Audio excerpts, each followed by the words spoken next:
noite! Hoje é a última live da nossa série de lives sobre a Santa Missa, né? O nosso Abrindo o Baú.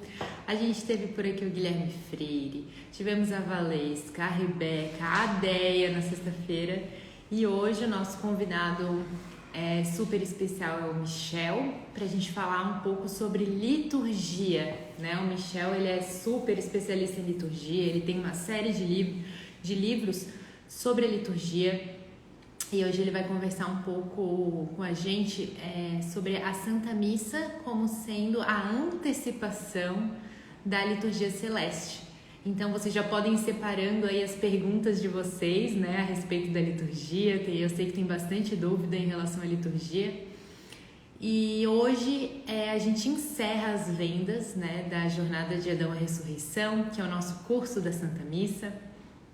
O curso com 34 aulas, com 2 módulos só sobre a história da salvação, milagres eucarísticos, enfim, é um curso super completo. Eu estou recebendo dezenas de depoimentos lindos, assim, de pessoas que já estão vivenciando a Santa Missa de uma forma diferente, com outros olhos, né, que tem fichas caindo mesmo. Quero convidar vocês a enviar essa live aí para todo mundo, clicar ali no aviãozinho para essa live chegar a mais pessoas. E hoje a gente realmente fecha o nosso carrinho. O curso a gente fez um valor muito diferenciado, que não vai se repetir nunca mais, com certeza. Então vou aceitar aqui o Michel para a gente começar a live, nossa conversa aqui sobre liturgia. Eu tenho certeza que vai ser talvez uma das lives mais interessantes. Boa noite! Boa noite, Jéssica, tudo bem? Tudo bem? Que legal! Eu já conheço esse cenário aí das tuas lives, mas agora comigo aqui é É o de novidade. sempre, é o cenário de sempre. Tudo bom, querido? Tudo bem com você? Tudo certo, tudo maravilhoso. Me diz uma coisa. Digo. Então eu roubei aí o horário da tua live semanal? Mas eu tô vendo que o pessoal da minha live tá vindo pra cá, então acho que é o que importa. Ah, então pronto. Vamos falar de liturgia, é isso que interessa. Então é isso que o pessoal vai gostar, tenho certeza. Maravilha. Michel, comece te apresentando, pessoal. Eu sou Michel Pajossi Silva, tenho 37 anos, sou casado, historiador de formação, e quando eu fui fazer história, fiz história na USP, sobrevivi a fazer história na USP. Meu Deus. Não saí doutrinado de lá. E aí eu percebi que havia uma lacuna dos livros de liturgia no Brasil. Fora do Brasil havia um grande número de livros de manuais de liturgia e no Brasil não havia nada parecido.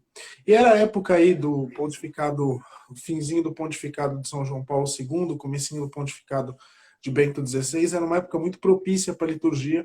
E aí eu falei, não, eu vou escrever sobre liturgia, não é? Então, desse meu desejo de pesquisar, saiu a coleção Encarei no Altar de Deus, os 4 livros da coleção. Sensacional.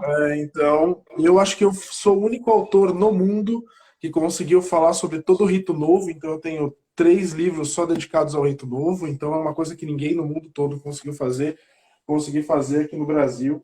É uma pesquisa de cerimonial, né? Então, assim, a ideia é como que eu celebro a Santa Missa, né? Então, como eu celebro cada um dos ritos, como que eu celebro cada um dos sacramentos, como que eu celebro a liturgia das horas. E isso acabou gerando depois o perfil, né? Então, aqui no perfil a gente está 24/7 respondendo as questões sobre liturgia.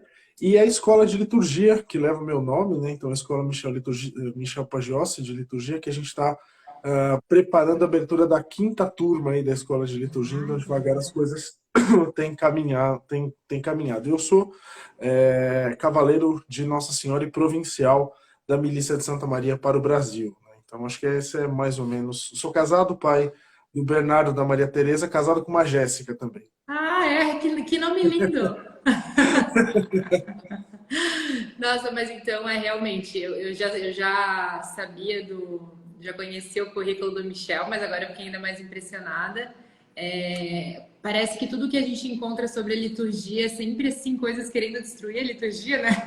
Então é uma Sim. grande alegria que tem alguém que se dedique a esse grande tesouro da nossa igreja, né? A zelar por ele, a ensiná-lo, porque realmente é um tesouro desconhecido da maioria das pessoas. Justamente por isso que eu acho que há tantos atentados contra a liturgia, porque as pessoas não a conhecem profundamente, né? Não sabem os seus significados, por isso acabam achando que tem o direito de fazer de outro jeito. Sim.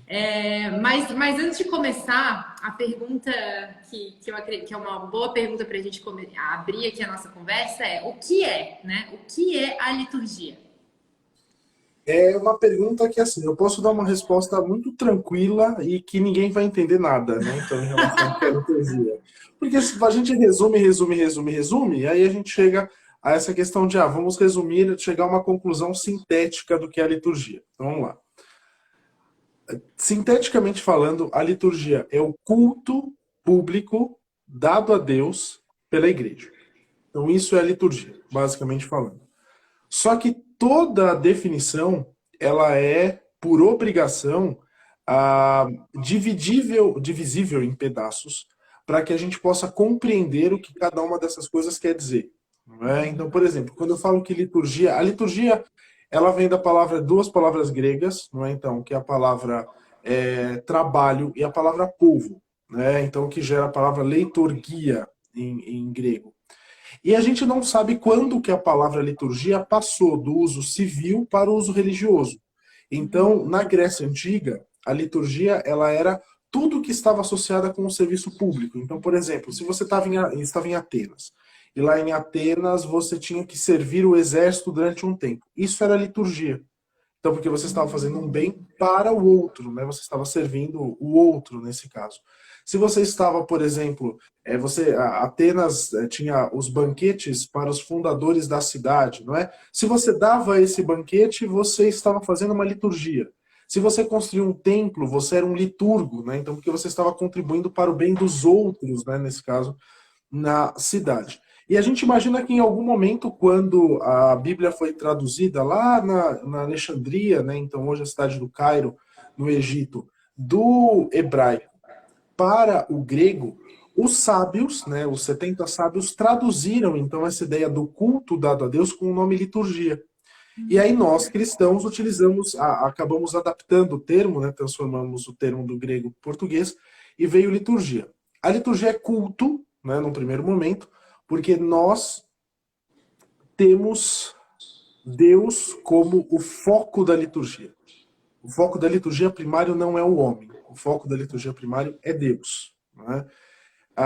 É um culto público, porque a igreja, que é a esposa de Cristo, cultua o seu esposo da forma com que o seu esposo deseja.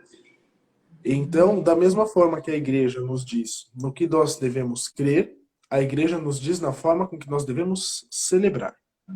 Então, nós temos, é a igreja quem nos dá isso.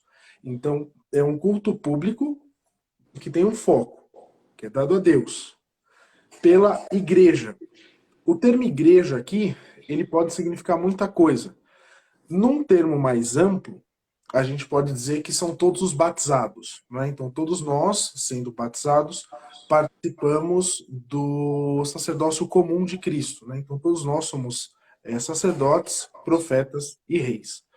Só que quis nosso Senhor que houvesse um grupo de pessoas que fossem separadas do povo e fossem consagradas, fossem ordenadas, fossem colocadas em um estado especial para que, agindo na pessoa de Cristo, oferecessem o sacrifício de Cristo por todos nós, né? Então, abrisse para nós o tesouro escondido, né? Então essa é a verdade, os sacerdotes eles têm essa missão, e são essas pessoas, dentro da hierarquia, às vezes quando a gente fala igreja também nós podemos traduzir como hierarquia, pela hierarquia da igreja, então pelo bispo, de uma forma muito especial, e pelos padres, não é que nós temos então esse oferecimento do sacrifício de nosso Senhor, que é um culto a Deus, só que tem algo de muito importante.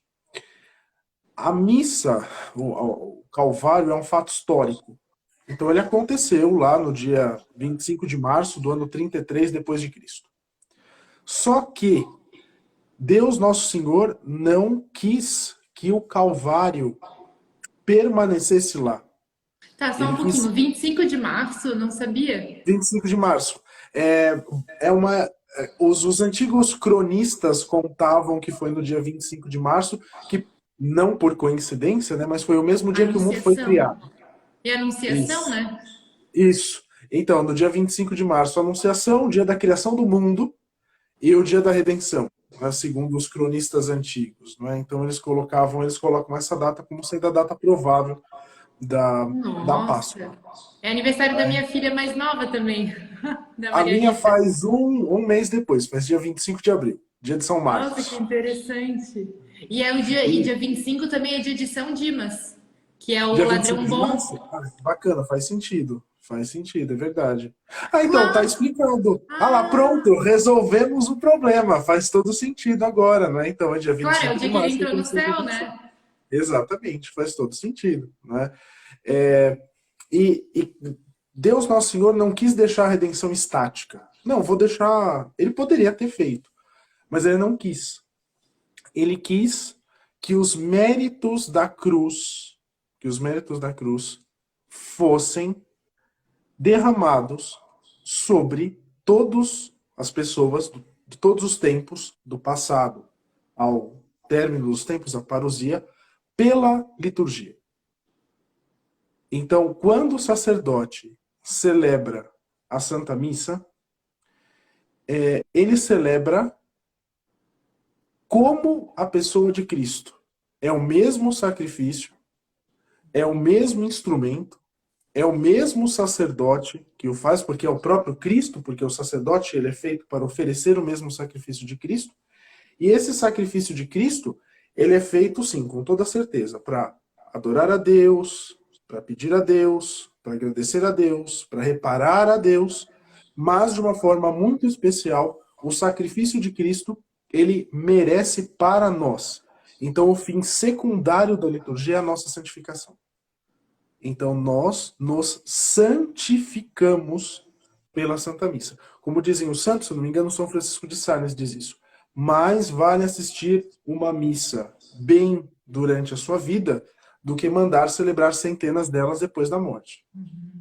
Porque nós merecemos durante a Santa Missa. E por isso que é importante que nós tenhamos, que o Concílio Vaticano II pede, uma participação plena, ativa e consciente da Santa Missa. O que é, entre aspas, um problema. Eu já explico por quê. E aí a gente percebe que assim, quando a gente começa a fazer um apostolado associado com a liturgia, a gente percebe exatamente o que você falou, Jéssica. Existe um problema de falta de formação. Ontem apareceu no meu perfil uma pessoa, eu tenho um dos posts, fala sobre palmas na missa. E a pessoa, ela veio no meu perfil, ela não me seguia, ela veio no meu perfil para dizer assim, olha, a igreja foi salva por causa das palmas da missa. E aí eu falei assim, tá. E a pessoa dizia, era muito interessante que ela dizia assim, que porque a teoria é diferente da prática. Então, se você vai nessas comunidades do interior que não tem padre, o que importa é a animação e tal, que não sei o quê. E aí eu fui obrigado a dizer para a pessoa, falar assim, olha, se você acha que a teoria é diferente da prática, então você está contradizendo a primeira leitura de ontem. Porque a primeira leitura de ontem deu lá todo o problema da circuncisão, e aí os apóstolos não sabiam o que fazer, foram conversar com os ministros da igreja, falaram assim, o que a gente faz? Não é? E aí eles mandaram uma carta dizendo assim, ninguém precisa se circuncidar, nada disso. Ou seja, a teoria não é diferente da prática, a teoria e a prática são a mesma coisa. Não é? Então essa é a verdade, porque a doutrina é uma só. E aí é claro que a pessoa vai mudar o discurso, ela começou a me chamar de perseguidor, fazer um monte de coisa, fazer um escândalo no perfil. Eu acabei bloqueando a pessoa porque merecia o bloqueio. Mas a gente percebe que quando as pessoas falam de participação ativa, é dança, é bater palma, é pular, é gritar, é responder, e às vezes responder em voz alta você responde com o corpo, mas o coração não tá lá.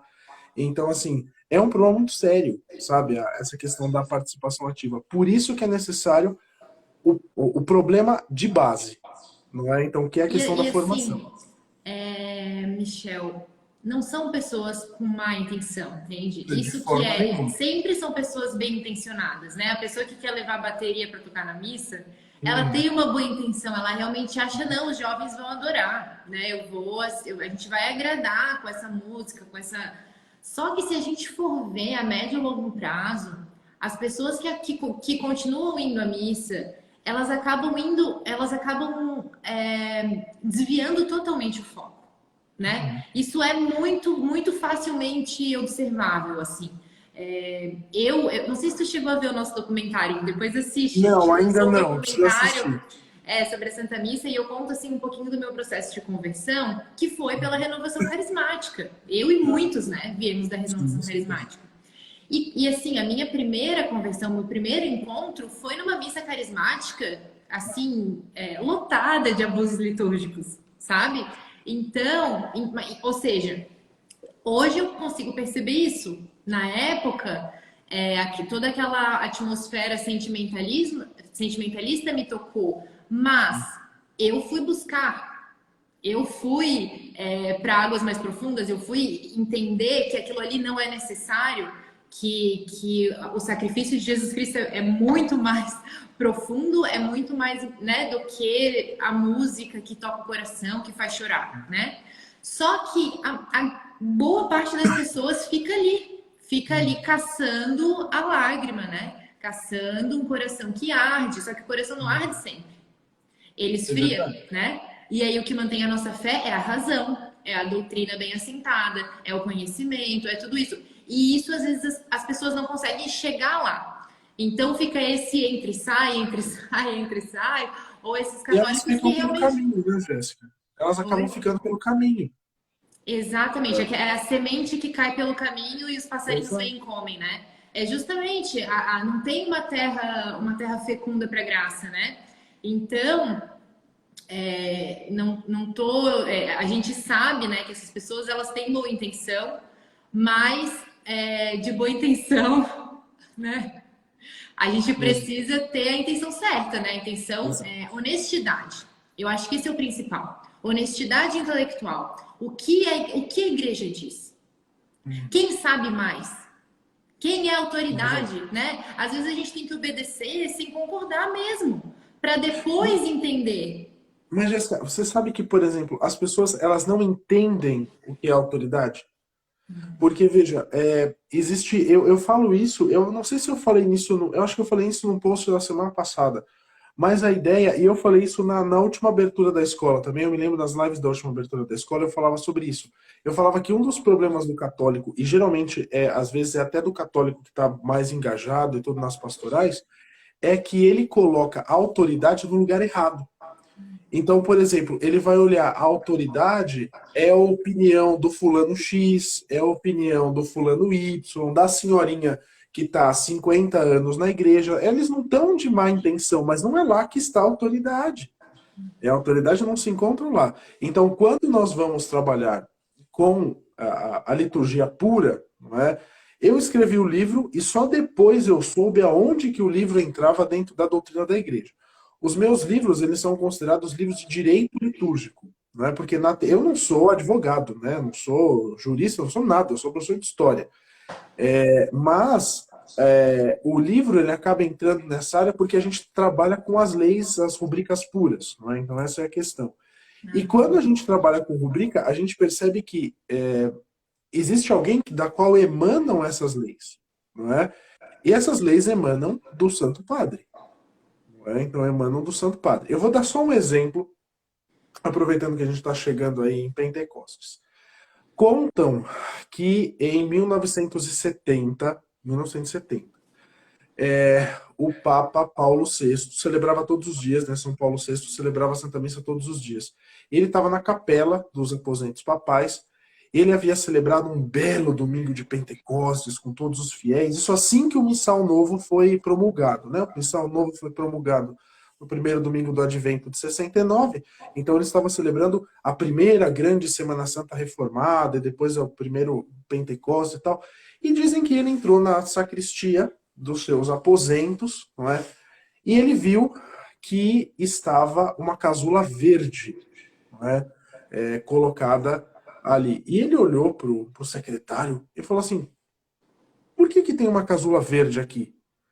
Eu falou, porque nós voltamos ao tempo comum. Aí ele olhou assim e falou, e a oitava?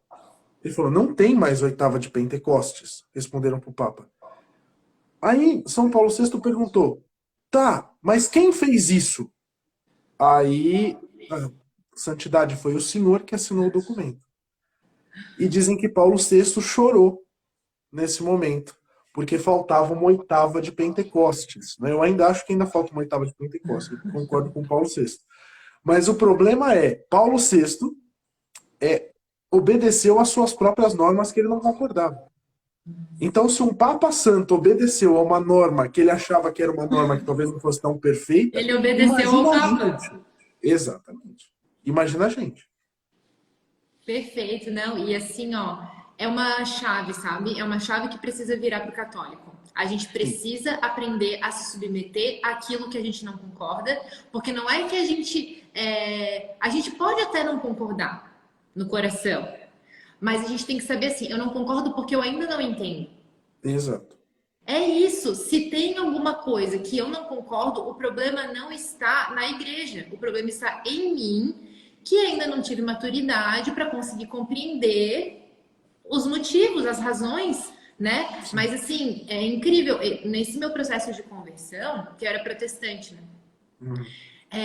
Eu sou teimosa, né? Uma protestante teimosa. Então, quando eu fui pesquisando cada coisinha, cada detalhe que eu discordava com a Igreja Católica, eu encontrava só 1 milhão de referências. Não é pouca coisa, não. Não é pouca coisa. E as explicações nunca são tão simples assim. A explicação é sempre muito profunda, muito vasta. Quando vai ver, tem 300 santos que já falaram daquilo, que já repisaram aquilo, que já confirmaram, sabe? E que explicaram de 1 milhão de jeitos lindos, profundos, sabe? Então, até a liturgia, né? A liturgia é assim, a gente vai tentar... Eu tava falando para os meninos do marketing, né? A gente estava pensando como abordar, como fazer as pessoas se interessarem, né? Eu falei assim, por exemplo... a toalha branca do altar. Pode ser, se a gente pensar, né, muito simplesmente, o que é? Vai mostrar pureza, né? É só isso? Aí se a gente vai pesquisar, não, é os panos de linho que envolveram Jesus quando ele nasceu, os panos de linho que envolveram Jesus quando morreu, o sudário. Então, olha, assim, isso só a toalha branca do altar. Mas, quem não sabe disso pode pensar, quer saber? A toalha branca suja muito, vamos trocar por uma azul? E troca, porque não entende, sabe? Porque não foi procurar, porque não foi entender. E aí, quando a gente vai descobrindo esses detalhes da liturgia que estão ali cheios de significado, a gente percebe que, não, então tá. Então é melhor eu me submeter a tudo? Sim.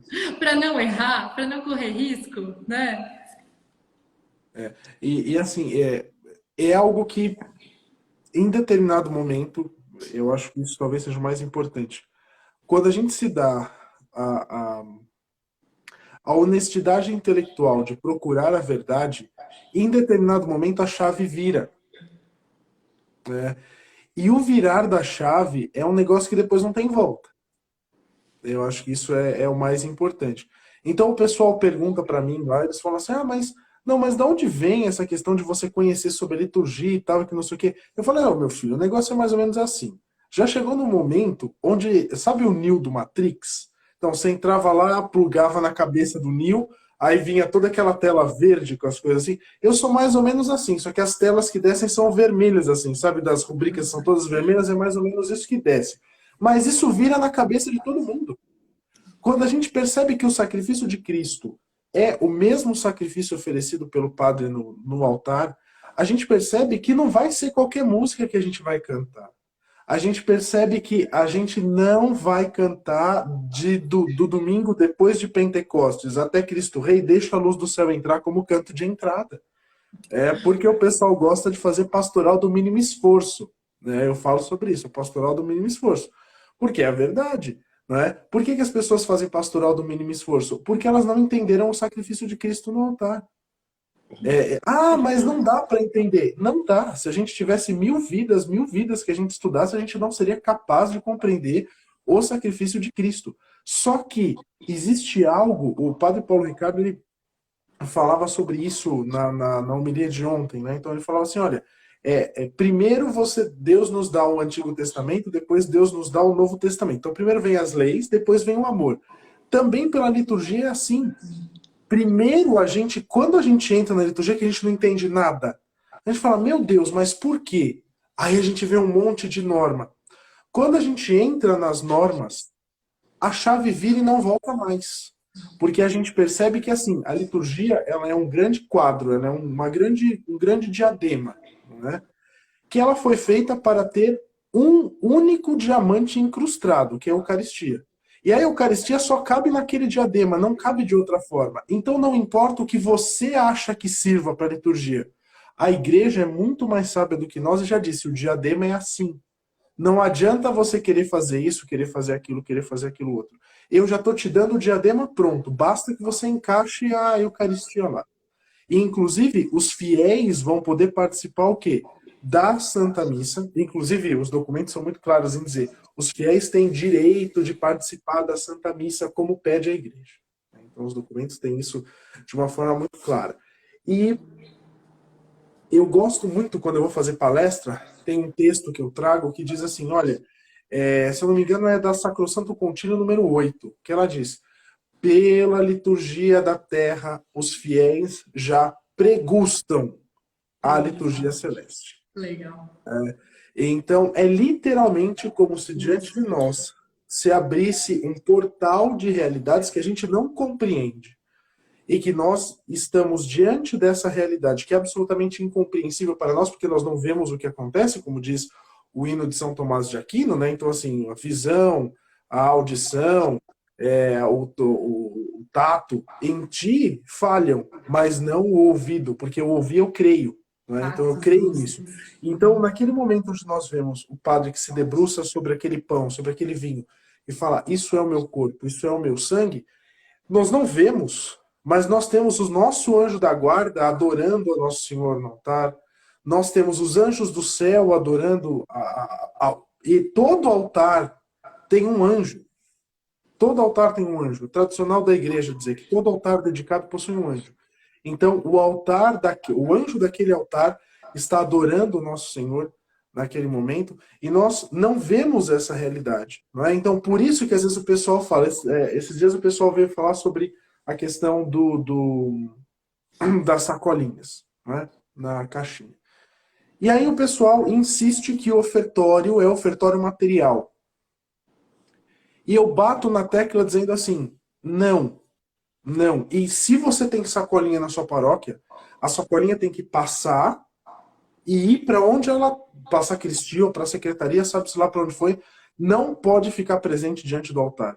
Porque senão o povo, por falta de catequese, diz, o momento do ofertório é o momento onde eu abro a carteira, tiro a moeda e coloco no saquinho. E as pessoas esquecem que a patena do padre, ela é côncava, basicamente porque ele está recolhendo as nossas intenções naquele momento para retirá-la do uso profano, porque o gesto que simboliza para nós a parte mais importante da Santa Missa é o padre pegar aquela patena e fazer isso aqui, levantar a patena. Porque ele está retirando do uso profano aquele pão e naquela patena estão sendo colocadas todas as nossas intenções para serem apresentadas pela mão do sacerdote diante de Deus. Por isso que nós dizemos depois, não é, com o padre, receba o Senhor, então que o Senhor Deus receba, por tuas mãos, pelas mãos do sacerdote, não é? Este sacrifício. Para quê? Para que esse sacrifício? Para o nosso bem e o bem da Santa Igreja. Então, mas é um gesto muito pequeno que as pessoas não prestam atenção porque está tocando música ruim, porque está fazendo a coleta. Então, assim, eu não sou contra a coleta, eu não sou contra nada disso, mas eu sou a favor de que se haja uma catequese para que as pessoas compreendam que naquele momento é o momento de você virar para Deus e falar assim, meu Senhor, essas são as minhas intenções. Parece que é a hora de sentar e dar uma conversada, né? Exato. Não parece que se tu tens alguma coisa para falar com alguém, essa é a hora, né? Não é? E ainda Fala, como tem que pegar, mexer na carteira, como tem que, né? exato. As minhas filhas querem levar o dinheirinho lá na frente. Então, assim, é Uhum. um burburinho geral que realmente é o momento de maior profundidade, assim, porque é hora de tu se oferecer ali, né? Exato. Os teus sacrifícios se unem ao sacrifício de Nosso Senhor na patena. Então é muito importante o momento do ofertório e ele realmente passa despercebido. Por quê? Porque o sacrifício passa despercebido. Né? Eu Passa. estava lendo o Calvário, ou aquele livro Eu vale a missa. Do Uhum. Futoshi, que ele fala assim, eu levei meses para ler, porque cada página eu chorava muito, assim, Sim, é muito bonito. E ele tem uma frase que é: a cruz e a missa são a mesma coisa. exato. Eu fiquei assim uma semana pensando nisso, sabe? Meu Deus, a cruz e a missa são a mesma coisa, são a mesma coisa. E aí, no nosso documentário, a gente fala bastante da missa como sacrifício. E Uhum. aí uma pessoa comentou, até a gente conversei com o Guilherme Freire, né? A gente teve uma live com ele. E aí eu falei pra ele, teve uma pessoa que comentou assim: "É muito bom o documentário, parabéns, mas falaram muito de sacrifício, tem que focar mais na ressurreição". Porque essa é a visão de muita gente que falar em sacrifício, em cruz, gente, isso aí pega mal, isso aí é É. antipático, sabe? A igreja tem que parar com isso, de ficar focando só em coisa ruim. Vamos focar no amor, na ressurreição. Então, é exatamente essa questão que o padre Paulo Ricardo falava ontem, né? Não existe Novo Testamento sem Antigo, Não, né? Não sem dúvida. existe tu querer falar de amor, de ressurreição, sem falar de lei, né? Exato. É primeiro a lei, primeiro o sacrifício, enfim. Então, tu estavas falando assim de toda a questão sobrenatural da missa, assim, e eu fico sempre pensando, né, que a Beata Imelda, aquela menina Uhum. que quando ela recebeu a Eucaristia ela morreu, eu fiquei pensando, realmente, né, a gente não pode entender a Eucaristia. Se a É. gente entendesse, a gente ia morrer, né? Como que a gente ia Exato. à missa? Se a gente Exato. entendesse verdadeiramente, assim, 24 horas por dia, eu acredito, Deus nos dá uns lapsos, né? Um ato de Uhum. fé, um momento, assim, de maior quase compreensão. Mas se a gente compreendesse, a gente não ia viver. A gente ia ficar lá olhando para Jesus na Eucaristia o dia Exato. inteiro. A gente ia ficar, né? A gente não ia conseguir fazer mais nada. E você quer Mas, ver que, Jéssica, o quanto isso é importante? A Eucaristia, ela contém, por causa da união hipostática, o corpo, sangue, alma e divindade de Nosso Senhor. E, claro, nós, então, ao recebermos o corpo, sangue, a alma e a divindade de Nosso Senhor, nós temos o suficiente, né, muito mais do que o suficiente, infinitamente mais do que o suficiente, para que nós sejamos santos com uma comunhão. E se a gente não é santo, é porque a gente está comungando mal. Eu não falo nem que, claro, a gente tem que viver as virtudes, a gente tem que batalhar muito, né? Tem que batalhar contra os vícios, mas existe um problema muito sério, que se nós recebemos Nosso Senhor, o padre Rui Marim fala isso, como se ele fosse uma pessoa que a gente não quer ser nosso amigo, é aquela pessoa chata que vem nos visitar e que a gente quer mandar embora logo, tá errado. Por isso que ah, é necessário que a gente tenha, né? Então, dentro da Santa Missa, eu sempre foco nisso. Para viver a experiência da Santa Missa, então a missa como experiência, é necessário que a gente faça três caminhos: o oferecimento, a comunhão e a ação de graças. Então eu tenho que saber por que eu estou oferecendo. Eu tenho que comungar, porque o sacrifício ele foi feito para a comunhão, não é? Então, uma parte intrínseca do sacrifício é a comunhão. Por isso que o padre é o primeiro a comungar, porque ele ofereceu o sacrifício, então ele comunga primeiro.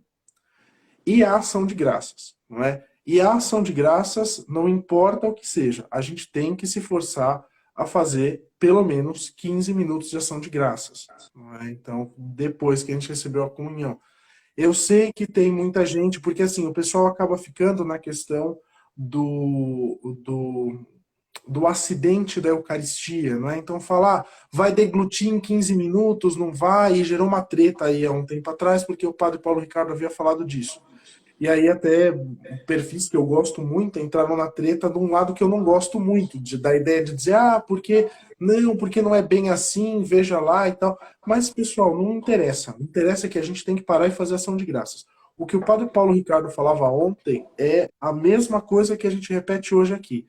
Da mesma forma que a meditação vai te transformar de dentro para fora, a Eucaristia e a ação de graças vão te transformar e vão te dar matéria para você fazer meditação.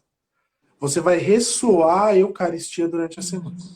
E é isso que a gente tem que fazer. Nós temos que ir de missa a missa.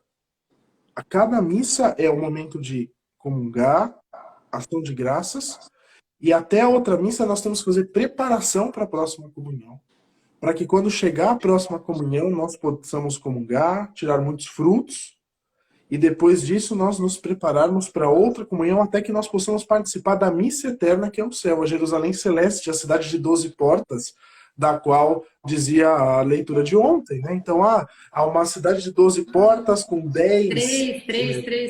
Três, com 10 a estrutura de fundação, 10 fundações, e que não tem luz. Por que não tem luz? É claro que não tem luz, porque não precisa. Porque a própria luz da cidade é o Cordeiro. E é isso que nós esperamos. Então, se a gente for olhar, não é, então, para o Cordeiro imolado, ele não é alguma coisa que nos dê muito medo, não é? Então, mas o livro do Apocalipse, ele gira em torno do reinado do Cordeiro imolado, do triunfo do Cordeiro imolado, não é? E o pessoal fala muito, porque não pode falar de sacrifício e tal, e que não sei o que, tem que falar de ressurreição. Só que se você for perguntar para a pessoa onde que na Santa Missa nós comemoramos a ressurreição, a pessoa não sabe responder. Então a grande questão a ressurreição ela é comemorada da mesma forma que, misticamente, a separação, né, consagrar em separado o pão e o vinho representa a morte de Nosso Senhor, num gesto pequenininho, onde o padre parte a hóstia e coloca um pedacinho da hóstia no cálice, então aquele corpo novo que se une ao seu sangue representa a ressurreição. Então nós comungamos do Cristo ressuscitado, claro que comungamos, só que não há ressurreição sem cruz. E a Santa Missa, vamos além. A liturgia, ela foi um instrumento, é um instrumento que foi querido por Nosso Senhor, que foi querido desde todos os tempos por Nosso Senhor, para que todas as gerações se santificassem por ela. Por ela. Então, porque literalmente nós temos só um sacrifício, que é o sacrifício da cruz. Esse sacrifício é perpetuamente oferecido por Deus Nosso Senhor, por Jesus Cristo, perdão, que está diante do trono, né, como traz a carta aos Hebreus. Então ele está perpetuamente oferecendo a Deus esse sacrifício. Os sacerdotes que estão ligados a Cristo, foram separados, né, foram ordenados para tal, eles oferecem o mesmo sacrifício de Cristo que se faz presente sobre nós, para que nós possamos merecer. Os méritos de Cristo vêm até nós. É como se nós estivéssemos nos banhando no sangue de Cristo. O Papa Pio XII, na Mediator Dei, ele fala: o sacramento da confissão é um banho numa piscina do sangue de Nosso Senhor. Porque essa é a verdade. Não é? Então, nós temos que pensar que, assim, a liturgia, ela é muito mais do que apenas o rito. A liturgia, especialmente quando ela é bem celebrada, ela abre o céu diante de nós. Então, o incenso, não é? Que nós estamos dentro da nuvem, da coluna luminosa. Não é? E são tantos os símbolos, não é? Que assim, às vezes a gente não acaba se perdendo de tantas coisas que a gente poderia falar. Mas, por exemplo, eu achei muito interessante esses dias estudando e vi que a sacristia também é um símbolo. Eu falei, a sacristia é um lugar, assim, às vezes de passagem, né? A sacristia representa a Nossa Senhora. Porque da mesma forma que do ventre de Nossa Senhora sai o Cristo paramentado com vestes humanas para oferecer-se em sacrifício, da mesma forma, o sacerdote sai da sacristia paramentado com as vestes sacerdotais para oferecer o sacrifício de Cristo. Então, e são nessas pequenas coisas e nos pequenos gestos que nós temos que ter que nós conseguimos praticamente tocar essa realidade. Porque se há um momento onde nós podemos tocar a realidade celeste, é durante a Santa Missa. Porque é durante a Michel, Santa Missa, sim. e tu falando que na Santa Missa nós somos banhados pelo sangue de Cristo, né? Não é por acaso que a última ceia começa com lava-pés, né? Porque Cristo ele lava os pés dos apóstolos para logo depois lavar os nossos pecados com o sangue dele, né? E fazer isso em memória de mim e o que eu fiz, façam vocês também, né? Então assim, nada tem um significado raso, né? A gente escuta assim, o lava-pés é humildade, mas é humildade. É também, não deixa de ser, sim, né? Ele se faz o servo, mas ali é muito, muito clara essa questão assim que ele derrama água e ele para derramar o sangue, né? E representa também, se a gente for pensar, o ato penitencial da missa, porque aquela frase que Nosso Senhor fala para São Pedro, né? Aqueles que já se banharam não precisam senão lavar os pés. O Papa Bento XVI diz assim, o estar limpos, não é, o estar banhado, significa basicamente a questão do batismo. O que sobra são os pecados veniais, que nós fazemos menção deles, nós recordamos ele no ato penitencial da missa. Então, Nosso Senhor, ele está, e ele nos, isso é o que é melhor, não é? Então, o que eu acho que é o mais importante. As pessoas eles insistem em milagres já porque eles querem ver os cegos verem, os coxos andarem, mas nós esquecemos que na Santa Missa acontece o maior de todos os milagres, né? Que é onde um Deus infinito, onipotente, se torna prisioneiro de um pedaço de pão, pela palavra de um homem. Então o sacerdote é um ser tão terrível, que pelas suas palavras ele consegue fazer, ele manda no próprio Deus. Ele tem poder sobre o próprio Deus. Isso é uma coisa terrível no bom sentido, claro. Então, assim, olhando para o sacerdote, você percebe o poder tremendo do sacerdote. E aí vem. Só que como que eu levo todo esse significado, esse amor pela Eucaristia para as crianças? Porque, por exemplo, veja como é que está a catequese nas nossas paróquias. Né? Você veja como é que está a catequese. Porque são 2 anos de catequese. Tá, 2 anos de catequese para falar Jesus é amor, não julgueis. Não é muito tardia, né? Sim, você começa a catequese.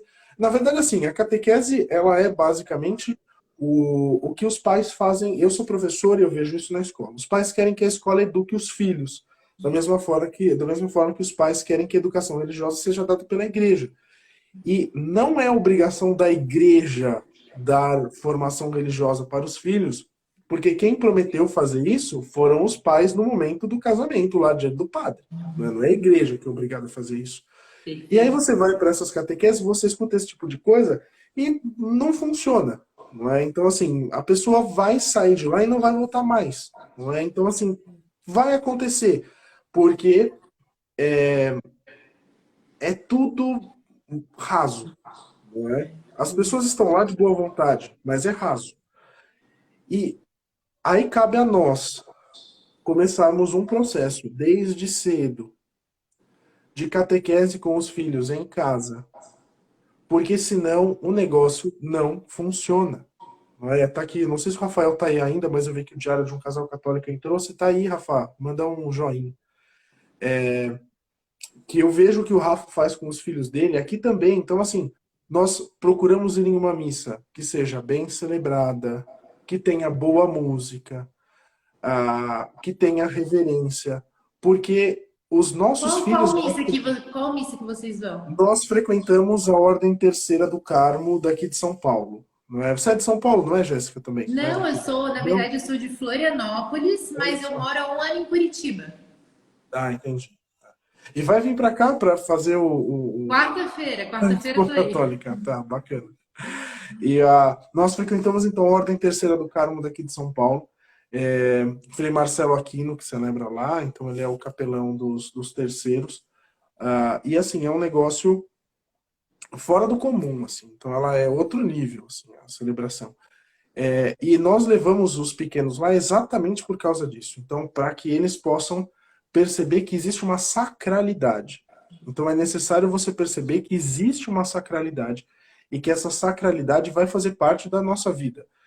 No rito antigo, quando a gente celebrava a dedicação das igrejas, inclusive o aniversário, a antífona de entrada, que mais ou menos corresponde aí ao nosso canto de entrada, é o salmo que diz: Quão terrível é o lugar onde Deus habita.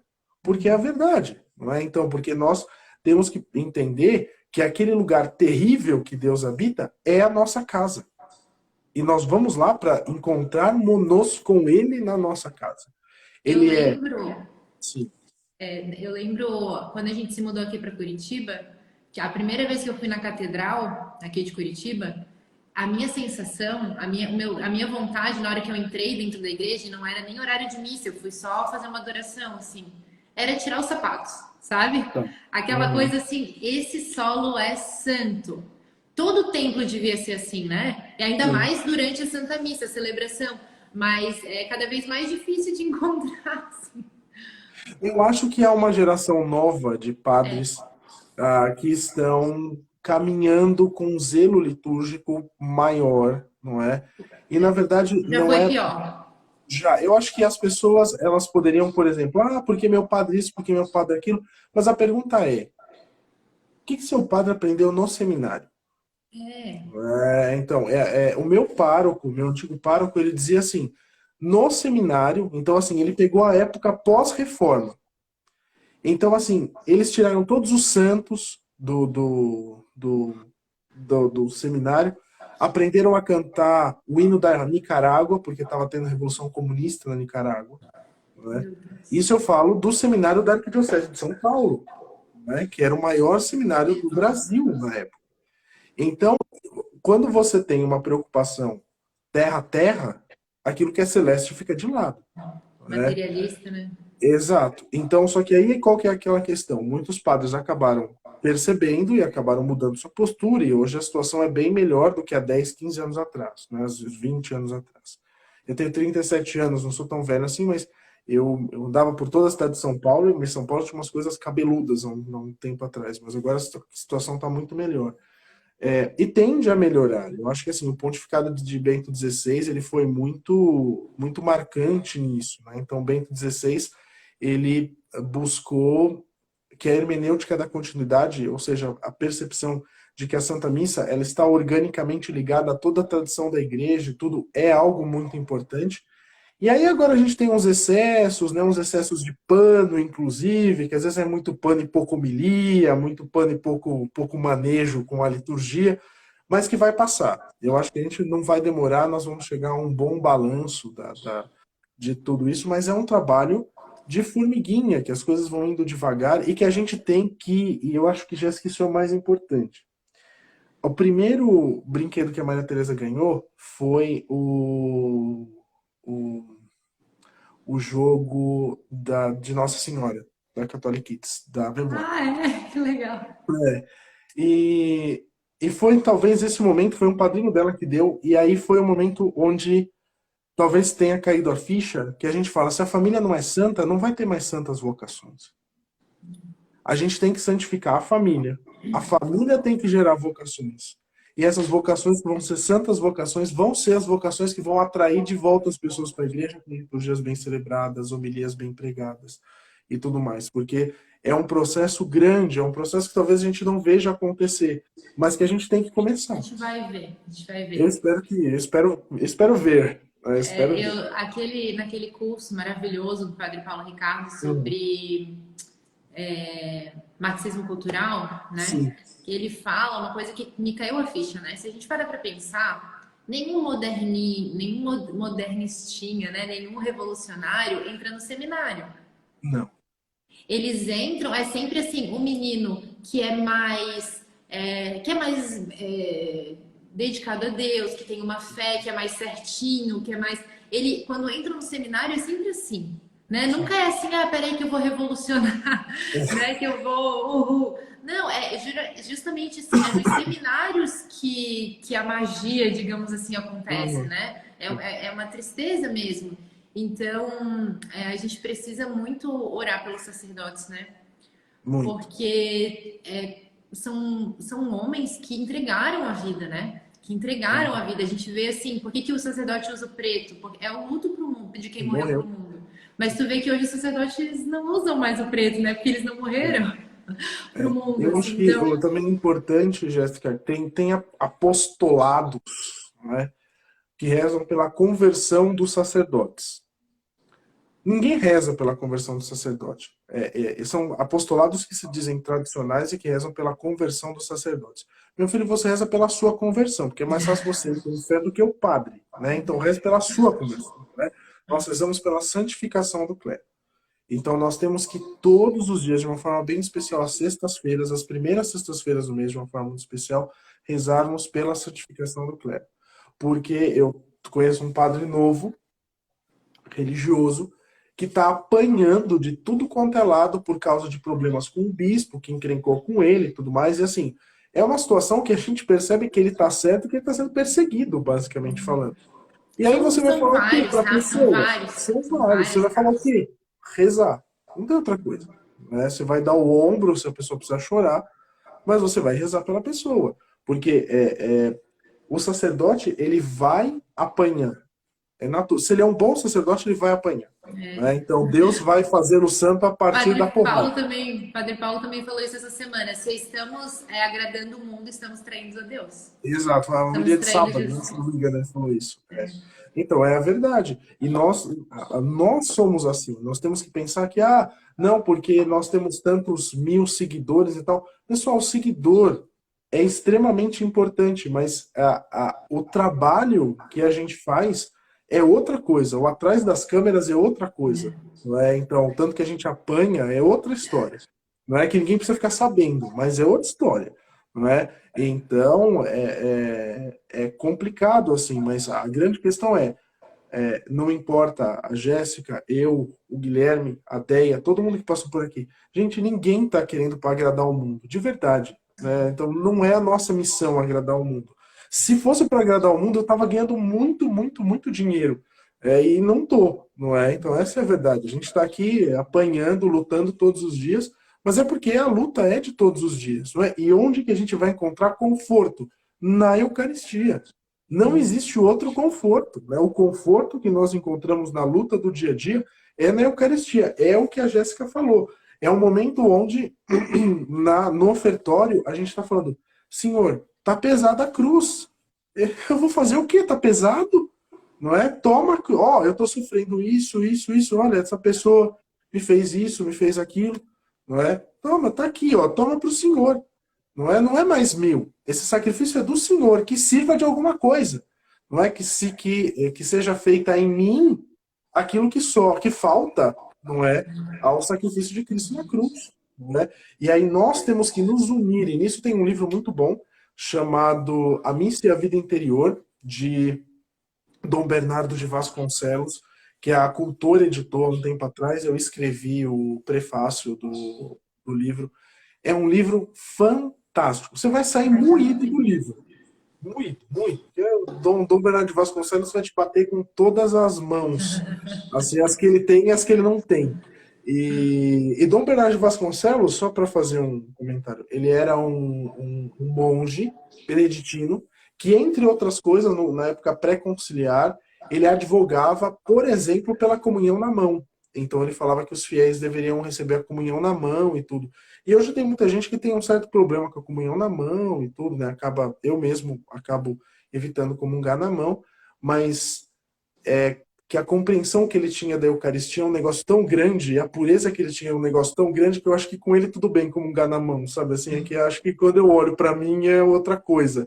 mas é fantástico. É um livro assim que vai te dar porrada que você vai ficar doendo assim durante bastante tempo. Assim, é mais ou menos como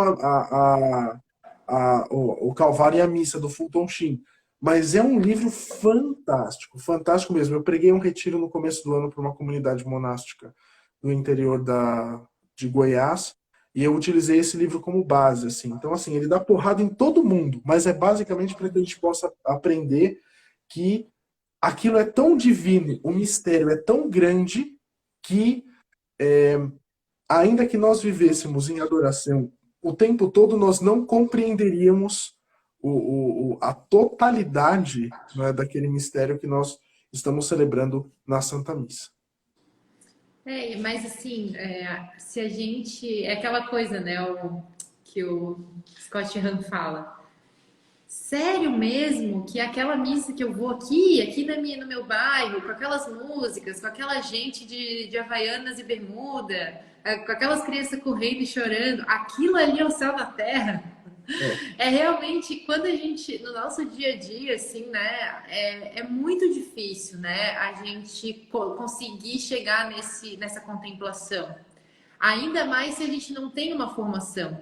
E eu vejo, assim, Michel, que o teu trabalho, ele não é revolucionário, né? Ele veio para conservar, ele é conservacionário, assim, ele veio para ratificar o que é bom, né?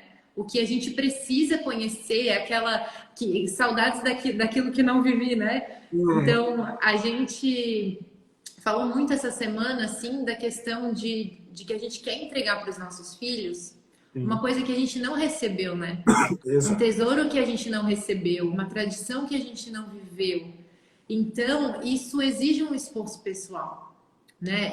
Essa piedade, esse amor pela Santa Missa, ele não vai vir com tanta naturalidade, porque a gente foi influenciado com outras fontes, né?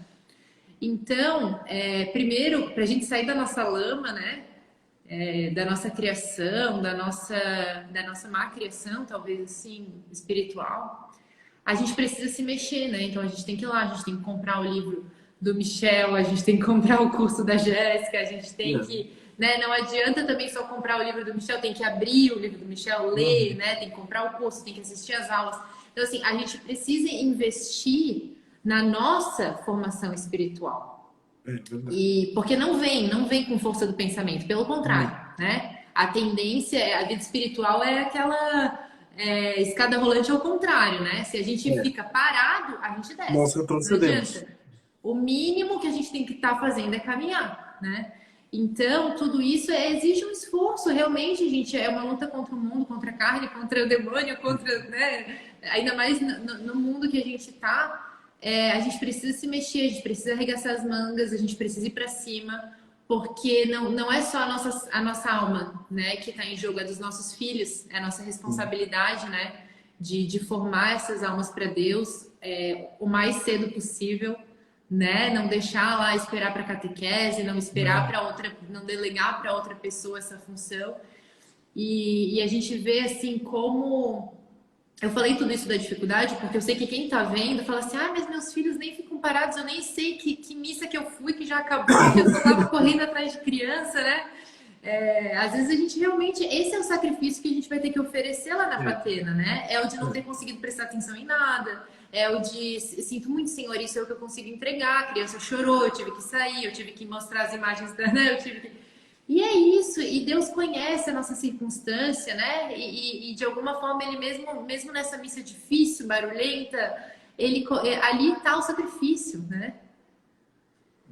E vai ser assim. Eu acho que, por exemplo, eu vejo a própria questão da Maria Tereza. O Bernardo é de colo, né? Mas o Bernardo, às vezes, ele invoca com alguma coisa, então ele começa a falar, né? Tem 8 meses. Então ele começa a falar com a coisa que ele invocou. Ontem ele invocou a cruz processional, ele estava falando que a cruz processional na procissão de saída da missa. Então ele estava lá, mas até aí, né? Mas a Maria Tereza, ela é outra pegada, assim. Então, a gente acredita que a Maria Teresa seja de temperamento sanguíneo. Então, hum, a gente demora para fazer com que ela consiga prestar atenção em alguma coisa. não é? Só que ao mesmo tempo ela tem uma memória muito boa. Então, por exemplo, quando toca o sino, ela sabe que é a consagração e ela vira para o altar e fala, meu Senhor e meu Deus, e manda um beijo. Que fofo. Então, ela sabe, é a memória dela. Então, assim, ela chegou na memória dela. Ela sabe rezar, a gente colocou ela para rezar e tudo. Ela entende o que é a missa? Não, mas ela vive a missa do jeito dela. Então, assim, ela quer ir lá na frente para comungar, ela quer e pergunta, por que que eu não posso comungar? Aí você fala assim, não, mas tem que esperar ser maior. Então ela fala, mas eu já sou grande. Qual que é a Ela idade dela? tem 3 anos, fez 3 anos Três. agora. E aí, então, a gente, né, olha para ela e fala, não, né, você vai esperar, porque ainda não é assim, né? Então, assim, ela tem a memória dela, né? Essa é a verdade. E a gente percebe que às vezes é um sacrifício, não é? Então, a gente participar da missa. E é o sacrifício de correr com o filho, de às vezes falar assim, olha, Maria Teresa, para, você está atrapalhando. Maria Teresa, para de falar. Às vezes, Maria Teresa, para de ficar se arrastando no banco. Maria Teresa, você está de saia, para de fazer isso. E aí, então, ela vai ficar de um lado para o outro no banco. Assim, é terrível, né? Mas, às vezes, por exemplo, né, escolher um horário que tenha menos gente na missa, que tenha menos bateria, sabe? Para que a criança possa perceber, e aí o pessoal ouviu alguém falando sobre missa de crianças aqui. Eu tenho uma aula sobre missa de crianças no curso de liturgia, que é um documento da igreja sobre missas com criança, não é? Tem, né, uma oração eucarística até, não tem? Para Tem missa com algumas criança? orações eucarísticas, não sei se vai entrar no novo missal, porque na teoria ela não deveria mais ser usada, mas se ela está traduzida, ela pode ser usada, né? Então, estando no missal. E tem algumas coisas que você pode fazer que na missa aberta a todo o público é considerado abuso, mas que não é considerado abuso na missa com crianças. Só que aqui a gente tem uma segunda questão, que é assim, eu dei aula numa escola que tinha missa lá uma vez a cada, sei lá, semestre. É uma escola católica, né?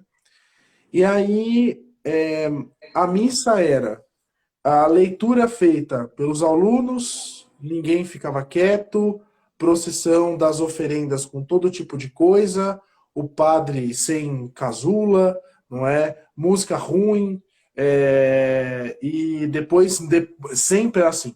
Na ação de graças, eram mocinhas envelopadas dançando. Então, assim, elas estavam com uma roupa que eu não sei como elas entravam dentro daquela roupa, para elas conseguirem dançar, uma coisa terrível. Eles dançavam lá com uma ação de graças. E eu sempre trago esse exemplo aqui. Por quê? Porque existe um problema muito grave nisso. Que não é nem a questão das mocinhas envelopadas, é um problema pior. Que é o problema de que se a criança vive durante o tempo todo uma missa infantilizada, ela não vai enxergar a missa como algo para ela, porque ela vai crescer e vai deixar de ser uma criança. Então você tem um problema. Porque é o padre que fala com o fantochinho e que não sei o quê. Desculpa, não funciona. Não é? Então essa é a verdade. Não, e Nós temos. assim, ó, a Sim. missa, um dos conselhos que eu dou para quem leva os filhos à missa é vai em missa que não tenha crianças. Uhum. Porque quando junta as crianças, Só por Deus. pega fogo. O bicho, nossa, eu antigamente eu tinha a ideia assim, não, vou sentar aqui no fundo, porque daí aqui no fundo, não, é o Não pior funciona. lugar, porque é onde as crianças se reúnem e aí acabou-se. Então, assim, dedicar uma missa às crianças é um erro ingênuo, digamos assim, É. né? É um erro ingênuo, assim, é uma boa intenção, né? Ah, não, agora vamos tentar trazer para a linguagem da criança. Mas assim, ó, o que acontece? A Santa Missa não é um teatro. Então, ela não pode ser. Como é que a gente traz a missa para a linguagem da criança? A gente compra o kit missa da Jéssica e brinca de missa em casa. Eu Em acho muito mais casa, fácil. em casa a Santa Missa, em casa a missa de brincadeira, ela não é o sacrifício de Jesus Cristo. Então, a gente pode interromper, a gente pode ir parar para explicar, a gente pode trocar a ordem das coisas, a gente pode fazer 2, 3 vezes repetir, a gente pode fazer a criança compreender, né? Aqui em casa, Na hora da missa, na hora que começou em nome do Pai, do Filho e do Espírito Santo, é o sacrifício de Jesus Cristo. Então não dá para adaptar, né? Não. E, na verdade, até veio uma pessoa me perguntar sobre isso no privado. Aí eu falei, não, mas eu vi um moço, tem um vídeo lá de um moço que tá celebrando a missa. Eu falei assim, não é no perfil dela, é mesmo, tá brincando lá com as Ah, coisas meu dela. marido. Então, eu falei, não é uma questão que ele pode. Ah, mas pode fazer isso? Eu falei, não é que pode. Ele deve fazer isso. É diferente. As coisas são diferentes. E eu me lembro daquelas fotos da década de 30, da década de 40, onde você tinha os kits das crianças brincarem de missa e os meninos todos, tinha a casula, tinha tudo, eles estavam todos paramentados celebrando a missa. Por exemplo, eu não sei agora quantas anda, mas eu tenho quase certeza que o Antoninho de Marmo, que estava enterrado aqui no cemitério da Consolação, aqui em São Paulo, ele era uma criança com fama de milagreira, porque ele celebrava a missa em casa. Então, basicamente, essa era a ideia. Ele morreu lá na década de 40, de 50, mas a fama dele era essa. Inclusive, ele conseguiu dinheiro na época para construir um hospital no interior de São Paulo e tudo. Ele morreu, a família dele era daqui, enterraram ele no cemitério, mas eu tenho no cemitério da Consolação, mas eu tenho quase certeza que o processo de beatificação andou na diocese de uma diocese aqui do interior de São Paulo, e aí exumaram os restos mortais dele para uma igreja lá, porque agora, se eu não me engano, ele já pode ser chamado de servo de Deus e tudo, Ai, que mas na legal. verdade é o quê? Uma criança que se santificou pela missa. Então, uma criança que se santificou pela missa. E Mas pertinho da assim, gente. ó, Michel, hoje eu recebi inclusive um vídeo de, assim, são dezenas, centenas de meninos com a nossa historinha, com o kit missa, que as mães vêm assim, olha, eu não sei o que aconteceu assim. Ele diz que quer Aham. ser padre de qualquer jeito. E assim, meninos de 3 4 anos, sei lá se vai ser a vocação, né? Se Deus vai Sim, chamar. Mas de que outra forma ele se familiarizaria tanto com o sacerdócio? sim. Né? Como que brotaria esse desejo? Porque realmente, assim, eu vejo que os sacerdotes, eles estão mais distantes das famílias, né? Principalmente nos grandes centros, assim. É Uhum. difícil que tenha um sacerdote que venha na nossa casa almoçar, que brinque com as crianças, né? Que as crianças conheçam o nome, conheçam, conversem e tal. Então, assim, é muito interessante, é muito importante, né? Que a gente consiga adaptar desse jeito, adaptar a Sim, linguagem, né? Esse é o jeito sim. de adaptar a linguagem e não adaptar a missa à criança, né? Então, eu vejo assim que esse nosso trabalho, assim, que isso tem dado muitos frutos, né? Eu vejo um levante mesmo, um levante, sei lá, não vou chamar de contra-reforma para não parecer protestante, Aham. mas assim, uma resistência mesmo, sabe? A gente quer o que é bom, a gente quer o que Deus quer, a gente quer, sabe, fazer a vontade de Deus em tudo. E deu pra bola, sabe? Uhum. É. E tem que ser assim. Eu acho que, na verdade, não vai ser fácil. A gente vai enfrentar resistência por todos os lados. Tinha gente falando do filho, falando assim, porque os amiguinhos da escola não acreditam e tudo. Gente, vai ser assim, não é? Vai ser assim. Porque eu me lembro que nessa escola católica que eu dava aula, tinha um menino de 10 anos que batia na tecla que ele era ateu. Com 10 anos, não é? Então, a gente explicava lá, a gente dava aula sobre Hebreus para eles, e aí a gente falava, não é? Então, a Bíblia traz tal informação, tal informação. Ele levantava o caderno, escrito, eu sou ateu. Então, um menino de 10 anos fazendo um negócio desse, não é? Então, a gente vai apanhar? Vai, mas faz parte do caminho, não é? Porque é aquela coisa como andar de bicicleta.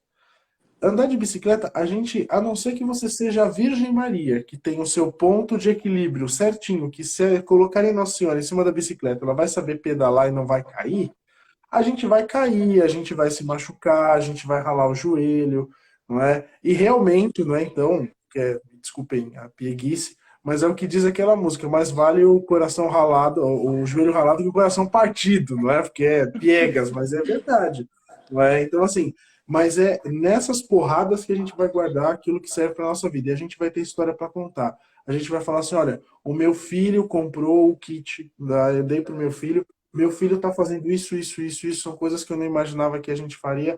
Olha, eu estou fazendo isso na minha paróquia, eu não imaginaria que teria tanto interesse das pessoas em fazer isso. Eu estou vendo o grupo dos coroinhas, o grupo dos meninos, o pessoal se reunindo aqui. Olha só o que a gente está fazendo. Só que os frutos vêm com o tempo, não é? Então a gente vai ver devagar os frutos acontecendo. Não adianta a gente querer crescer, querer ver as coisas correndo, né? Devagar as coisas acontecem. Então eu sou colérico de temperamento, é um problema muito sério. Mas aí a gente tem que falar assim, tá, é o tempo, a gente vai esperar, a gente deixa no tempo de Deus, porque os frutos vêm quando Deus assim o desejar, né? Então essa é a verdade. Mas nós temos que começar o trabalho. Se a gente não sai da zona de conforto, então, por exemplo, eu me lembro de uma coisa muito importante. Uma aluna minha, que é uma senhora, da paróquia São José do Jardim Europa, daqui de São Paulo. Já fui lá algumas vezes, inclusive, uma paróquia muito boa. É, ela falou assim: olha, eu aprendi uma coisa com você. Eu não ligo mais o rádio quando eu entro no carro, seja vindo para a missa, sendo saindo da igreja. Porque eu prefiro ficar, mesmo que eu já fiz ação de graças, ficar contemplando do que eu acabar me distraindo com essas coisas. São esses atos. Ninguém vai começar a casa pelo telhado. São esses atos que a gente tem que fazer. Não dá. É esse ato de você falar pro seu filho: olha, eu comprei um presente aqui. O quê? Como diz a Maria Teresa, a mamãe do céu. Então tem o saquinho lá do jogo da memória de Nossa Senhora e fala assim: toma, tá aqui. Ah, essa aqui é Nossa Senhora das Graças. Então ela já sabe que é Nossa Senhora das Graças. E é assim que a gente faz. Se a gente não começar nas nossas casas, tenha certeza que alguém vai começar a fazer alguma coisa com os nossos filhos, mas não tenha dúvida, né? A gente não tenha dúvida. Ah, porque a gente tem que olhar se no currículo não tem ideologia de gênero e tudo mais. Concordo plenamente com isso. Só que eu conheço, né, na escola que eu dou aula, você tem gênero em um texto que você tem que tratar no oitavo ano, e todos os alunos do oitavo ano já começam a dizer, ah, porque meu gênero é isso, meu gênero é aquilo, eles não chegaram até lá, eles aprenderam de fora. E aí? E o que, que eu estou deixando entrar dentro da minha casa? Eu estou compartilhando com isso? Eu estou ajudando nisso? Então, a gente tem que trabalhar com o que é positivo. Então, o trabalho que a Jéssica tem feito com a Catholic Kids é fantástico. Então, por isso que o pessoal apoia. E aí eu falo, nós usamos na quaresma o livrinho da quaresma. Fizemos todos os encontros, não é? Ai, que legal. E E ela fizemos conseguiu alguns. acompanhar? Ela conseguiu acompanhar, que ela era Conseguiu bem novinha, acompanhar. né? Ela lembrava, né? Então, de todas as coisas. A gente fazia depois uma sabatina com ela, porque senão, coitada, ela acabava esquecendo algumas informações. E aí, depois, quando acabou, ela falava: ah, hoje tem atividade da quaresma de novo. Eu falava: não, já acabou, Maria Teresa, não tem mais atividade da quaresma. Mas aquilo, na Sexta-feira Santa, nós fizemos o lava-pés, nós fomos. A Jéssica não havia conseguido fazer a atividade. A Jéssica, que não sou eu, no caso. Isso, minha esposa. Ela não tinha conseguido fazer na quinta. E aí, na sexta, nós fomos nos confessar aqui numa igreja próxima de casa. E depois que nós chegamos, nós fomos fazer. Acho que era só esse e o de sexta-feira que estavam faltando. E aí, nós fomos fazer o lava-pés e a gente colocou a Maria Teresa para lavar os pés do irmãozinho dela, né? Então, eu tirei as fotos e tudo mais. E aí, a gente falou assim: eu tenho responsabilidade sobre essas duas vidas, né? O que, que eu estou fazendo com elas? Né? Não é só salvar a minha alma, porque ninguém se salva sozinho, mas ninguém se condena sozinho também. Né? Então, olhando para essa situação, eu falava: será que não é isso depois que ela vai lembrar? Falar assim: ah, e lá quando eu era criança, eu me lembro que meu pai e minha mãe fizeram lá um negócio comigo da quaresma e tudo. Aí eu fui, lavei o pé, dei um beijinho no pé do meu irmão. Nossa, mas é algo que me marcou nisso. Será que não é isso que vai ficar? Será que não é isso que vai levar a pessoa a se converter depois lá adiante? Né? Então tem uma segunda conversão, né, a gente poderia A dizer. gente não é. O Espírito Santo sopra onde quer, né? Mas assim, a gente. Os nossos filhos, claro, eles não são, que, como diz aí a pedagogia positiva, eles não são uma página em branco, né? Eles têm Uhum. ali já concupiscência, eles têm a tendência para o pecado, mas assim, de coisas boas, eles são uma página em branco. A gente que tem que botar as coisas É, lá. Se não, como que o Espírito Santo vai soprar numa caixa vazia, né? É exato. muito mais difícil. Então, tem que ser de cedo, tem que ser muito cedo, sabe? A gente faz oração aqui em casa, né, antes das refeições, e a Ritinha, que tem 1 ano, ela tem 1 ano, ela nem fala, ela já faz assim, ó. É, Ela pega aquela mãozinha gorda dela e faz assim toda vez, sabe? Então, eu não sei o que que ela vai lembrar, mas ela é o hábito ali, ó. sim. Antes de comer, eu uno as minhas mãozinhas, sabe? Então, a gente recebe cada depoimento de famílias, assim, teve uma que falou esses dias que que o marido tava brincando assim de mexer com a aliança e deixou cair. Aí o filho pegou e fez assim com a aliança e Ah, botou assim. Daí ele assim, sabe o que que é isso, mãe? Daí, é a Eucaristia do padre? Daí ele, também, mas é outra coisa. Olha só, é o que Deus fez com a gente. E aí ele botava assim no céu, né? Daí ah, ela assim, mas o que? Daí ele assim, é o arco-íris. É a aliança que Deus colocou no céu, que é a aliança que a gente só vê a metade, que é o arco-íris, né? A outra metade está no céu e tal. Então, isso ele aprendeu. A mãe me mandou porque aprendeu isso no e-book. E daí ela falou assim: Meu Deus, olha só. Ele pensou numa aliança, num anel, aliança de Deus com o é. povo, aliança com Noé. E assim, o menino tem 4 anos, entendeu? Uhum. 4 anos. E ele conseguiu fazer todas essas, todo esse raciocínio sozinho. Então, assim, acho que a gente menospreza muito, né, a capacidade das crianças. A gente menospreza muito, a gente se surpreende demais quando a gente começa a colocar as coisas de Deus ali, a inteligência mesmo, né, que é a capacidade de interligar os fatos e de, enfim, de tirar conclusões assim sozinhos e tal. É incrível. É um caminho que é muito exigente, né? Sim, sim. Mas que custa tempo, que custa cansaço, que custa paciência, né? Porque também não são tudo flores, com certeza, né? Tem dia que a criança não quer, tem dia que né? Enfim, a gente que é pai e mãe, a gente conhece bem os nossos filhos. Mas assim, dá muito fruto, né? Dá muito fruto. É muito lindo quando a gente vê assim essas essas respostas, essas tiradas deles, assim, né? Vale cada sacrifício, assim. E a gente se sacrifica porque não é fácil, não é? Então, é muito. Sanguíneo ainda. E A aí eu minha do sempre meio brinco também é. A minha de que também. vai fazer 3 anos é sanguínea também. Meu Deus, eu falei, porque aqui em casa a gente não botou elas na escola, né? Daí eu falo às vezes pro meu marido, a minha de 5 é colérica. Então qualquer coisa que eu ensino, ela Uhum. entende, ela aprende, ela sabe? Se eu dou uma tarefa, um desafio, ela já fez, sabe? Aí eu falei, amor, não, a Julinha não vai dar. A Julinha a gente põe na escola. Porque não vai dar, é muito difícil com ela. Mas eu acho que essa é a nossa missão. Então, assim, ah, a gente serve em casa, a gente serve fora de casa, nós estamos para servir e se Deus quis que um leigo escrevesse um livro sobre liturgia, que um casal fizesse uma loja para vender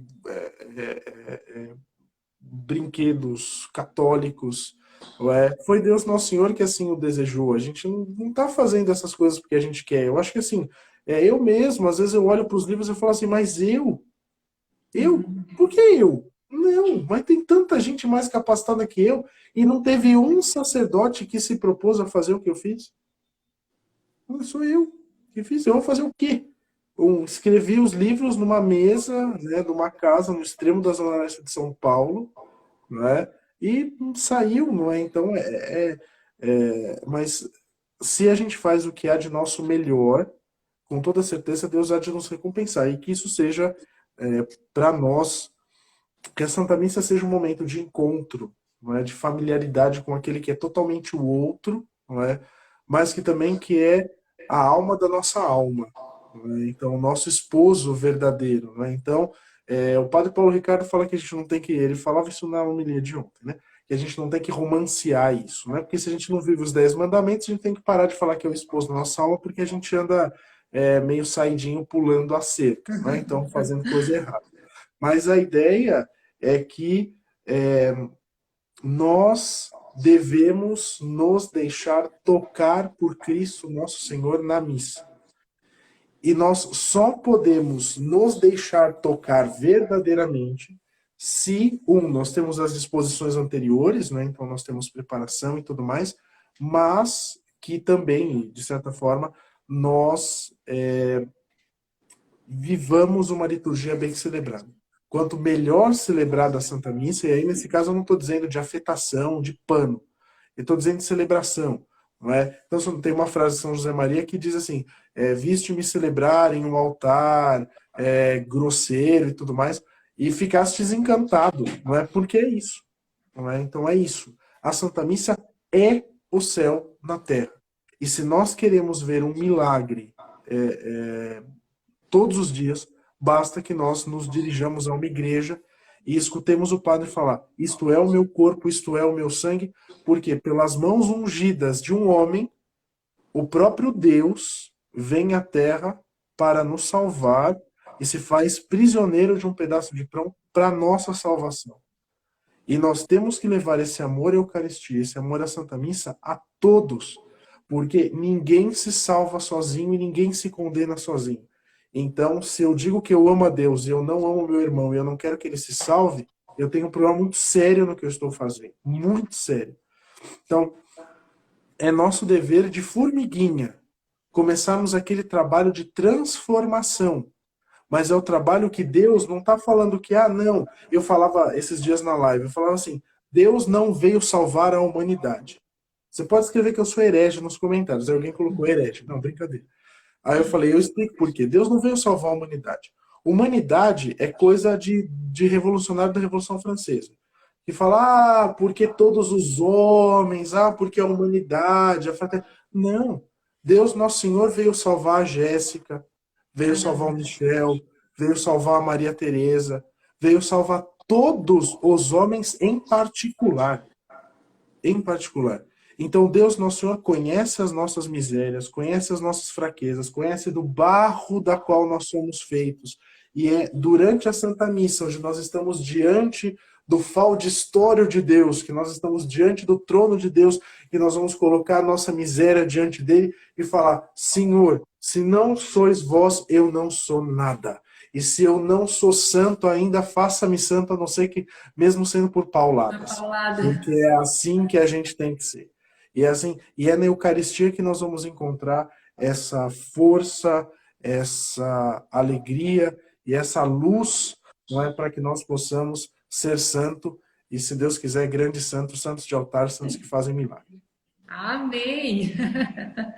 E, Michel, não é só um caminho de salvação, é um caminho de felicidade, né? Sim. Essa que é a verdade. A gente busca a salvação da nossa alma, da nossa família e tal, mas enquanto a gente buscar a salvação, a gente encontra a felicidade. Porque não existe felicidade longe da vontade de Deus, né? Longe de querer fazer em tudo a vontade de Deus. Não existe, não existe. E a gente vê, né, se felicidade fosse prazer, se felicidade fosse ter. Olha só, né, as pessoas que mais têm, que mais têm bens, que mais têm prazer, não são as pessoas mais felizes, né? Então, Michel, quero te agradecer muito. Eu amei a nossa live, assim, eu acho que fechou com chave de ouro essa nossa semana. Hoje é o nosso último dia, hoje a gente vai fechar o carrinho do curso, então, pessoal que está assistindo, pessoal, audiência aí do Michel, quiser dar um pulinho lá no nosso Instagram para conhecer o curso, até hoje é um curso para os adultos, né, para os pais, para a formação, e um material de catequese, 33 dias de atividades para as crianças e tudo mais. Então é um produto muito completo para quem quiser aí arregaçar as mangas, avançar para águas mais profundas, né? Cuidar da saúde espiritual da família, que talvez não, que com certeza é o bem mais precioso que a gente precisa dedicar tempo e empenho e sacrifício. E é isso, muito obrigada, um beijo para a família, espero ver vocês lá na Expo. Se Deus quiser, a gente está vendo direitinho o que a gente vai conseguir fazer aqui para conseguirmos estar lá no sábado. Se Deus quiser, estaremos lá no sábado. Maravilha. Então tá, gente, essa live vai ficar salva lá no nosso curso, tá? Todas as lives dessa semana do lançamento a gente vai botar no curso. Eu acho que vai ficar salva hoje, ainda amanhã, mas aí depois a gente fechando o carrinho, ela vai ficar salva lá no curso. É, e tem que ser assim, Michel, então façam o curso, eu acho que é o mais importante, façam o curso. A gente teve a experiência da utilização do e-book, e aí a Jéssica fazia as lives semanais às quintas-feiras, se eu não me engano. Então, assim, façam, né? Então, acho que isso é o mais importante, né? Então, são 34 aulas, então são os módulos e a utilização do livro. É muito importante que todos vocês possam fazê-lo. A minha pegada é outra, não é? Então, eu trabalho com a liturgia, um curso de liturgia, ele é mais aberto. A minha ideia é que um dia eu chegue a trabalhar dessa forma mais próxima, não é? Mas a gente está trabalhando ainda no grosso, porque a gente tem que formar pessoas para formar gente nas paróquias, não é? Então a nossa pegada é essa durante um tempo. Mas se Deus quiser, as coisas vão de caminhar, então aproveitem para irem lá, então, no perfil da Catholic Kids e adquirirem o curso, que o e-book vai ser muito importante para todos, sem exceção. amém. Então, que Deus nos abençoe, que Nossa Senhora nos proteja, né, Michel? Porque não é Amém. Sim, fácil esse sim. apostolado. Mas é isso aí, seguimos na missão. Sem dúvida. Tá bom? Eu Muito agradeço muito o obrigada. convite, né? Se tudo der certo, estaremos lá no sábado. Ai, vamos, por favor, eu quero conhecer vocês pessoalmente. Tá bom? Tá bom. Então tá, gente. Boa noite. Tchau, tchau. Tchau, gente. Boa noite. Tchau, tchau, São Maria.